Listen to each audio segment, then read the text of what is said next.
warahmatullahi wabarakatuh. Sebelumnya, saya ingin berterima kasih kepada teman-teman yang sudah mengklik video ini.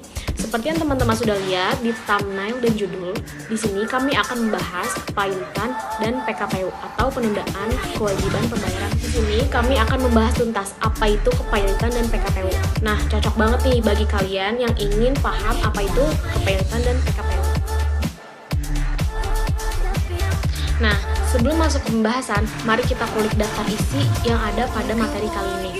Yang pertama itu ada pengertian dan dasar hukum, lalu yang kedua ada pihak-pihak yang dapat mengajukan dan diajukan, yang ketiga ada macam-macam kreditor dalam pailit, lalu ada tata cara pengajuan dan permohonan pailit, lalu ada perdamaian PKPU, lalu ada kasasi dan peninjauan kembali atau PK, dan yang terakhir ada beberapa istilah yang berhubungan tentang kepailitan. Nah, daripada kelamaan, mari kita masuk ke pembahasan. Pengertian kepailitan dan PKPU. Pengertian kepailitan dalam bahasa Prancis, faillite berarti pemogokan atau kemacatan suatu pembayaran. Sedangkan dalam bahasa Inggris disebut to fail, dalam bahasa Latin disebut fallire, dan dalam bahasa Belanda disebut dengan istilah faillite. Sedangkan dalam hukum Anglo-Amerika, undang-undangnya disebut Bankruptcy Act. Secara tata bahasa, kepailitan adalah segala hal yang berhubungan dengan pailit. Berhubung pernyataan pailit oleh dengan debitur itu harus melalui proses pengadilan dan melalui fase-fase pemeriksaan, maka segala hal yang berhubungan dengan peristiwa pailit disebut kepailitan. Sedangkan kepailitan menurut M. Hadi Subhan merupakan putusan pengadilan yang mengakibatkan sita umum seluruh kekayaan debitur pailit yang ada maupun yang akan ada di kemudian hari. Menurut M. Hadi Subhan, pailit merupakan keadaan di mana pihak debitur tidak mampu melakukan pembayaran terhadap utang pihak kreditor. Keadaan tidak mampu membayar ini disebabkan oleh keuangan debitur atau financial distress dan usaha debitur yang mengalami kemunduran. Lalu kita akan membahas dasar hukum kepailitan. Pada pokoknya, pengaturan mengenai masalah kepailitan merupakan suatu perwujudan yang sesuai dengan ketentuan yang diatur dalam pasal 1131 dan 1132 KUH Perdata. Pasal 1131 KUH Perdata memuat ketentuan normatif sebagai berikut. Segala kebendaan si berutang, baik yang ada maupun yang baru akan ada di kemudian hari, merupakan tanggungan untuk segala perikatan perseorangan. Pengertian PKPU, penundaan kewajiban pembayaran utang, merupakan istilah yang sering dikaitkan dengan masalah kepailitan. Penundaan kewajiban pembayaran utang ini pada umumnya seringkali dihubungkan dengan masalah insolvensi atau keadaan tidak mampu membayar dari debitur atas utang-utangnya yang telah jatuh tempo. PKPU merupakan pemberian kesempatan bagi debitur untuk melakukan restrukturasi utang-utangnya kepada kreditor. Hal ini sebagaimana dikatakan oleh Kartini Muljadi. Selanjutnya kita akan membahas dasar hukum PKPU. Dasar hukum PKPU ada dalam pasal 222 sampai 294 tentang UUK PKPU. Kreditor yang memperkirakan bahwa debitur tidak mampu melanjutkan pembayaran utangnya yang sudah jatuh tempo dan dapat ditagih, dapat memohon agar debitur diberi penundaan kewajiban pembayaran utang. Untuk memungkinkan debitur mengajukan rencana perdamaian yang meliputi tawaran pembayaran sebagian atau pembayaran seluruhnya kepada pihak yang dapat kreditor. mengajukan dan diajukan sesuai dengan ketentuan pasal 2 Undang-Undang Kepailitan Nomor 37 Tahun 2004 menyatakan bahwa pihak yang dapat mengajukan permohonan pailit adalah sebagai berikut. Yang pertama, debitur sendiri dalam pasal 2 ayat 1 Undang-Undang Kepailitan Nomor 37 Tahun 2004. Yang kedua, seorang kreditor atau lebih dalam pasal 2 ayat 1 Undang-Undang Kepailitan Nomor 37 Tahun 2004. Yang ketiga, kejaksaan dalam pasal 1 ayat 2 Undang-Undang Nomor 4 Tahun 1998, pasal 2 ayat 2 Undang-Undang Nomor 37 Tahun 2004. Nomor 4, Bank Indonesia, pasal 2 ayat 3 Undang-Undang Kepailitan Nomor 37 Tahun 2004. Nomor 5, Badan Pengawas Pasar Modal dalam pasal 2 ayat 4 Undang-Undang Kepailitan Nomor 37 Tahun 2004. Yang terakhir, Menteri Keuangan dalam pasal 2 ayat 5 Undang-Undang Kepailitan Nomor 37 Tahun 2004. Selanjutnya, macam-macam kreditur dalam kepailitan. Dalam kepailitan terdapat 3 macam kreditur yang perlu diketahui. Yang pertama, kreditur preferen. Kreditur preferen sebagai kreditur yang memiliki hak istimewa. Hak istimewa adalah hak kreditur untuk didahulukan daripada kreditur lainnya karena alasan yang sah menurut hukum seperti karena diperintahkan oleh undang-undang. Kreditur preferen yang memiliki hak istimewa berdasarkan perintah undang-undang adalah negara. Artinya, negara sebagai kreditur yang terlebih dahulu yang wajib didahulukan untuk mendapatkan pembayaran seperti kewajiban debitur untuk membayar pajak terlebih dahulu atau kewajiban lainnya yang harus dibayarkan kepada negara. Selain itu, biaya-biaya yang timbul dalam proses kepailitan seperti jasa kurator yang dapat diartikan sebagai tagihan yang perlu didahulukan sebagaimana yang diatur dalam UU KPKPU. Dalam perkembangan hukum, Mahkamah Konstitusi mengeluarkan putusan nomor 67/PU 11/2013 yang pada prinsipnya menegaskan bahwa pembayaran upah pekerja atau buruh yang terutan didahulukan atas semua jenis kreditur, termasuk atas tagihan kreditur separatis, tagihan hak negara, kantor lelang, dan badan umum yang dibentuk untuk pemerintah. Sedangkan pembayaran hak-hak pekerja atau buruh lainnya didahulukan atas semua tagihan termasuk tagihan hak negara, kantor lelang, dan badan umum yang dibentuk pemerintah kecuali tagihan dari kreditur separatis. Dengan adanya putusan MK tersebut, maka pembayaran upah terhadap pekerja atau buruh merupakan hal yang paling diutamakan dan memiliki kedudukan sebagai kreditur preferen. Setelah pembayaran terhadap upah pekerja atau buruh, barulah mendahulukan hak negara dan biaya yang keluar untuk proses kepailitan seperti biaya kurator atau kantor lelang. Apabila mencermati pasca adanya putusan MK tersebut, maka dapat ditafsirkan kreditur preferen yaitu pembayaran terhadap upah buruh atau pekerja, pembayaran terhadap negara seperti pajak dan lain-lain kurator. Kedua, kreditur separatis. Kreditur separatis adalah kreditur yang memegang hak jaminan seperti hak gadai, hak jaminan, hak hipotek, dan hak-hak jaminan atas kebendaan lainnya. Kreditur separatis ini dapat diklasifikasikan sebagai berikut. A. Pemegang hak gadai. B. Pemegang hak fidusia. C. Pemegang hak tanggungan. D. Pemegang hipotek kapal. Yang ketiga adalah kreditur konkuren. Kreditur konkuren adalah kreditur yang dapat memegang hak jaminan namun memiliki hak untuk menagih debitur karena memiliki tagihan yang dapat ditagih terhadap debitur yang didasarkan pada perjanjian.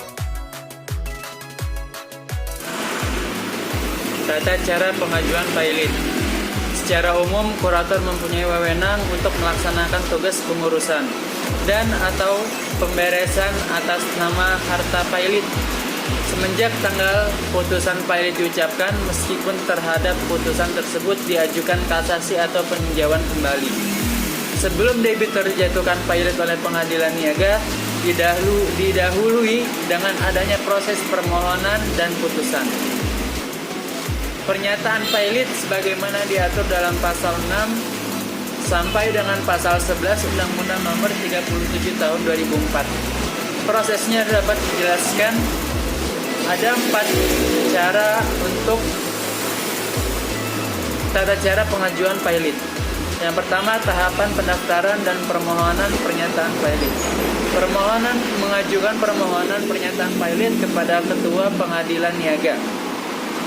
Panitia Pengadilan Niaga wajib mendaftarkan permohonan tersebut pada tanggal permohonan yang bersangkutan diajukan kepada pemohon, diberikan tanda terima tertulis yang ditandatangani oleh pejabat yang berwenang dengan tanggal yang sama dengan tanggal pendaftaran. Yang kedua, tahap pemanggilan para pihak. Sebelum persidangan dimulai, pengadilan melalui jurusita melakukan pemanggilan para pihak, antara lain wajib memanggil debitur dalam hal permohonan pernyataan pilot diajukan oleh kreditor, Kejaksaan, Bank Indonesia, atau Menteri Keuangan.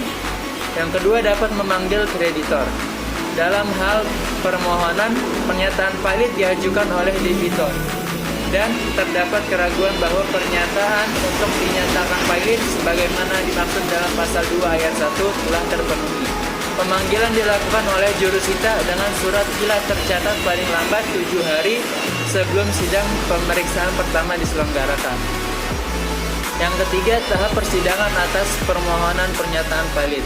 Dalam jangka waktu paling lambat 3 hari setelah tanggal permohonan pernyataan pilot didaftarkan, pengadilan mempelajari permohonan dan menetapkan sidang. Sidang pemeriksaan dilakukan paling lambat 20 hari setelah tanggal permohonan didaftarkan. Yang keempat, tahap putusan atas permohonan pernyataan pilot. Putusan pengadilan niaga atas permohonan pernyataan pilot harus diucapkan paling lambat 60 hari setelah tanggal permohonan pernyataan pilot. Putusan permohonan pernyataan pilot wajib diucapkan dalam sidang terbuka untuk umum dan wajib memuat secara lengkap pertimbangan hukum yang mendasari putusan tersebut serta memuat pasal tertentu dan pertimbangan hukum dan pendapat yang berbeda dari hakim, anggota, atau ketua majelis. Perdamaian dan PKPU. Perdamaian adalah salah satu cara untuk mengakhiri kepailitan. Perdamaian dapat dilakukan sebagai alat untuk memaksa dilakukannya restrukturisasi ulang. Karena di luar kepailitan, kreditor tidak dapat dipaksa untuk melaksanakan isi perjanjian perdamaian yang telah disahkan oleh pengadilan niaga. Makna perdamaian diartikan yaitu sebagai suatu perjanjian antara debitor dan para kreditornya, di mana klaim dari kreditor disetujui untuk dibayar sebagian atau seluruhnya. Yang dimaksud perdamaian pada tahap ini terdapat proses restrukturisasi dalam PKPU dimaksudkan hanya terhadap harta-harta debitor yang bertujuan agar perusahaan debitor sehat kembali undang-undang. Kepailitan mengenai 2 macam perdamaian. Yang pertama, jenis perdamaian yang pertama adalah yang diajukan oleh debitur dalam rangka PKPU sebelum debitur dinyatakan pilot oleh pengadilan niaga.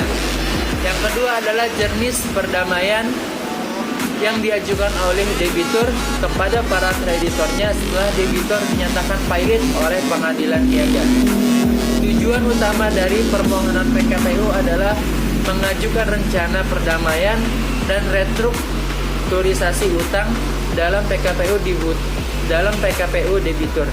Memohon agar diberikan waktu yang cukup untuk membayar utang-utangnya dengan melampirkan atau diikuti dengan rencana perdamaian. Baik, selanjutnya saya akan menjelaskan bagian F, yaitu kasasi dan peninjauan kembali. Peninjauan kembali merupakan putusan yang dijalankan dalam lingkar terakhir dan putusan yang dijatuhkan di luar hadir terlibat atau first take, dan yang tidak lagi terbuka kemungkinan untuk mengajukan perlawanan dapat ditinjau kembali untuk permohonan.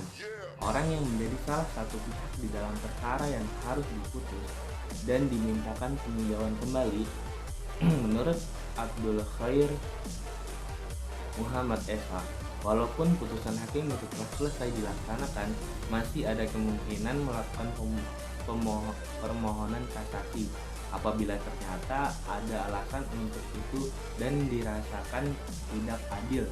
Jika teknis berpegang pada putusan semacam itu. Peninjauan kembali itu bukanlah menghilangkan kepastian hukum dari putusan hakim, melainkan justru untuk mempertahankan keadilan itu sendiri dan memberikan kepastian hukum pada perbuatan yang adil. Peninjauan kembali bersifat identil saja, terus-menerus tidak selalu ditemukan. Mungkin dalam 1000 perkara yang diputus hakim yang telah memperoleh kekuatan hukum yang tetap, muncullah suatu perkara yang ditemukan oleh yang berkepentingan dengan alasannya bahwa putusan itu perlu dilakukan peninjauan kembali. Permohonan peninjauan kembali dapat dicabut kembali selama belum diputus dan hanya dapat diajukan satu kali saja. Selanjutnya, dalam waktu 14 hari yang memutus perkara dalam tingkat pertama menerima permohonan peninjauan kembali, maka panitia menggunakan salinan permohonan pada pihak lawan. Alasannya yang menjadi dasar untuk melakukan peninjauan kembali diatur dalam Undang-Undang Nomor 14 Tahun 1985. Karena peninjauan kembali hanya dapat diterima berdasarkan alasan tersebut. Alasan-alasan tersebut yaitu A. Apabila putusan didasarkan pada suatu kebohongan atau tipu muslihat pihak lawan yang diketahui setelah perkaranya diputus oleh hakim yang dinyatakan palsu. Yang B. Apabila perkara yang setelah diputus ditemukan bukti-bukti bersifat menentukan yang pada waktu diperiksa tidak ditemukan. Yang C. Apabila telah dikabulkan suatu hal yang tidak dituntut atau lebih dari yang dituntut. Yang D. Apabila suatu putusan terdapat kekhilafan hakim atau suatu keliruan yang nyata. Adapun syarat-syarat yang untuk mengajukan permohonan peninjauan kembali adalah yang telah memperoleh kekuatan hukum tetap. Dalam perkara perdata, putusan yang telah memperoleh kekuatan hukum tetap tidak dapat diganggu gugat, artinya kemungkinan untuk menggunakan upaya hukum biasa karena putusan tersebut sifatnya mengikat. Yang B. Alasan-alasan peninjauan kembali. Di dalam mengajukan permohonan peninjauan kembali harus ada alasan-alasan yang menyebabkan peninjauan kembali. Dalam kaitannya dengan permohonan peninjauan kembali itu, maka putusan Mahkamah Agung dapat dibedakan atas pertama putusan yang dinyatakan permohonan peninjauan kembali tidak diterima. Yang B. Putusan yang menolak. Yang C. Putusan yang mengabulkan permohonan peninjauan kembali. Suatu permohonan peninjauan kembali tidak dapat diterima apabila permohonan diajukan tidak kepada Mahkamah Agung dan diajukan kepada orang yang tidak merupakan pihak dalam perkara semula. Yang ketiga, permohonan tidak didasarkan pada alasan-alasan sebagaimana dimaksud dalam pasal 67 Undang-Undang Nomor 14 Tahun 1985. Yang keempat, diajukan terhadap putusan yang belum mendapat kekuatan hukum tetap. Yang kelima, diajukan oleh seorang wakil tanpa surat kuasa. Yang bagian G, makna kasasi demi kepentingan hukum.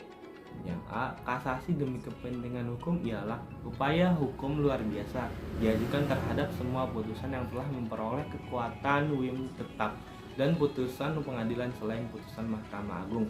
Dengan demikian terbatas pada putusan pengadilan negeri dan atau pengadilan tinggi yang telah memperoleh kekuatan hukum tetap.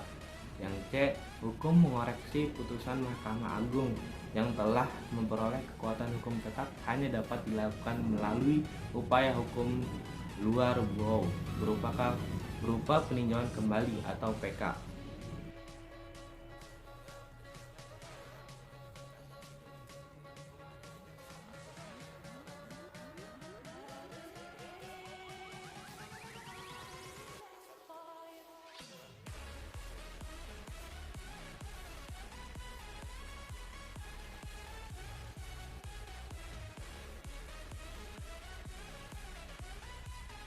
Pasal 259 ayat 2 KUHP. Yang selanjutnya, permohonan kasasi demi kepentingan hukum hanya diajukan satu kali. Terakhir, upaya hukum kasasi demi kepentingan hukum tidak dapat melenyapkan dan menghapuskan upaya peninjauan kembali terhadap suatu perkara. Selanjutnya bagian H, istilah yang berkaitan dengan kepailitan.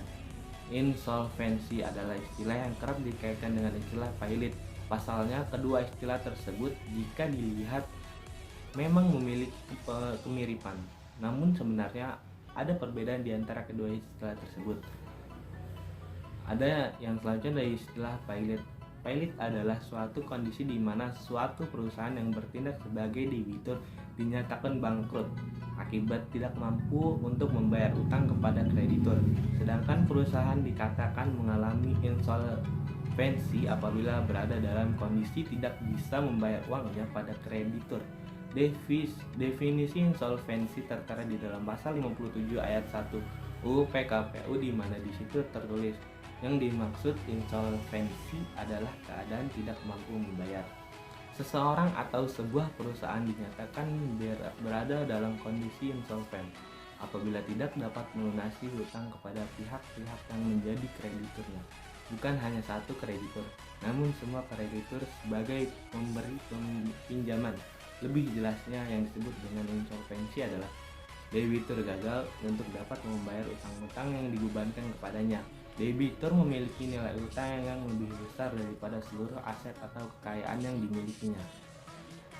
Oke, baik. Selanjutnya saya akan menjelaskan tentang perbedaan antara kepailitan dan PKPU itu sendiri. Berdasarkan pasal 1 angka 1 Undang-Undang Nomor 30 Tahun 2004 tentang kepailitan dan penundaan kewajiban pembayaran utang, yang dimana itu adalah UU kepailitan. Kepailitan adalah sita umum atas semua kekayaan debitor yang pailit atau bangkrut, yang pengurusan dan pembebasannya dilakukan oleh kurator di bawah penguasaan hakim penguasa. Sedangkan PKPU itu sendiri tidak diberikan definisi oleh UU kepailitan. Akan tetapi, dari rumusan pengaturan mengenai PKPU dalam UU kepailitan dapat dilihat bahwa PKPU adalah sebuah cara yang digunakan oleh debitur maupun kreditur. Dalam hal debitur atau kreditur menilai debitur tidak dapat atau diperkirakan tidak akan dapat lagi melanjutkan apa? Melanjutkan di sini yaitu melanjutkan pembayaran utang-utangnya yang sudah jatuh waktu, atau ketika sudah diberikan waktu, sudah tenggat waktu pembayaran dan waktu tersebut sudah habis, jadi dapat ditagih dengan maksud agar tercapai rencana perdamaian. Rencana perdamaian itu sendiri yaitu meliputi tawaran pembayaran sebagian atau seluruh utang kepada kreditur antara debitur dan kreditur agar debitur tidak perlu dipailitkan. Jadi ketika si debitur mempunyai utang dan waktunya sudah habis, akan tetapi dia belum bisa membayar utang-utangnya tersebut, dalam di sini bisa menempuh jalur rencana perdamaian, yang dimana rencana perdamaian itu bisa melalui pembayaran sebagian utangnya. Jadi ketika si debitur mempunyai utang itu bisa dibayar di sebagian atau kecil, bisa juga dengan seluruh utang kepada krediturnya, agar si debitur itu nggak perlu dipailitkan gitu.